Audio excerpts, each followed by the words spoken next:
invite people, I mean, when we ask people to come into Islam, we're not asking you to do anything new.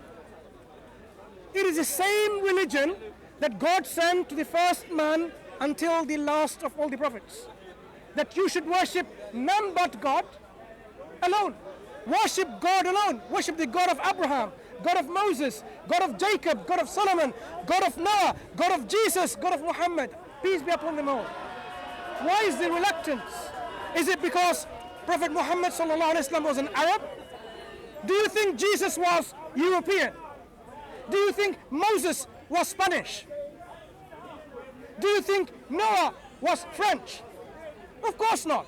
So why is this some kind of reluctance to accept a prophet of God just because he speaks in Arabic? Did Moses, the prophet, speak in English?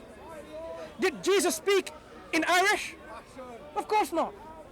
So why is there a reluctance then in considering Islam through Prophet Muhammad, through the Quran, to be the final revelation that you should be all seeking, verifying, and accepting?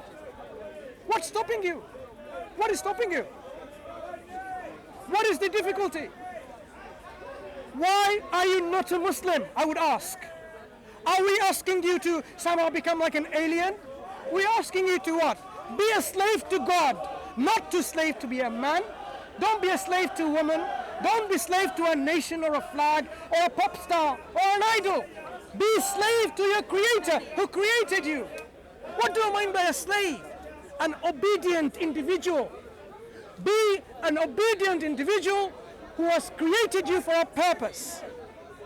Do you think we are created for no purpose and we live our life, have our fun, and then the old age comes along and we suffer? We are put into our old people's home by our kids. Well, that's not the teaching of Islam. Islam says we have to look after our parents. There is no such thing as old people's home. That's injustice, evil, suffering to your parents. The mother who gave you birth after carrying you months and months with so much hardship, and you're going to put her in an old people's home?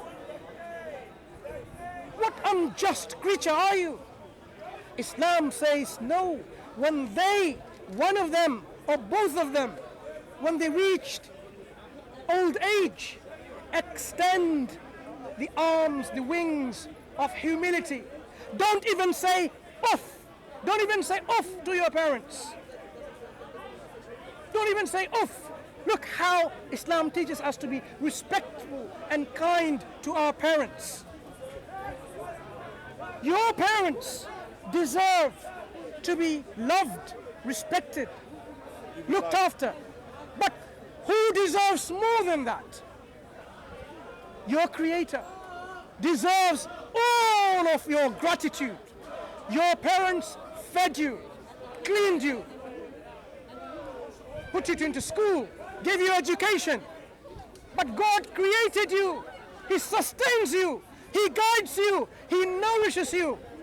He keeps you alive and gives you the means to sustain your life. And yet you are not grateful. Oh people, be grateful to your Creator. And that is the essence of worship. We invite you people, consider Islam as the only way of life for you and for me. Don't be fooled by this kind of freedom of liberty that you have, that I can believe in whatever I can believe. When death approaches you, you can't believe, I don't believe in death. You would not have any option but to submit to death. But at that point you realize it's too late, that you did not submit to your Creator willingly. And you will be unwillingly submit to Him when you die. So what's it going to be? Are you going to be willingly submit and surrender your will to the will of your Creator? Or are you going to not do that?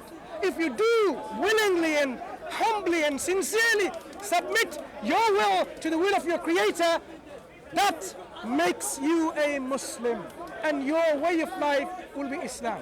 So I leave that for you to contemplate and reflect, so that we can be saved from the fire of hell, which is prepared for the arrogant disbelievers, the stubborn ones.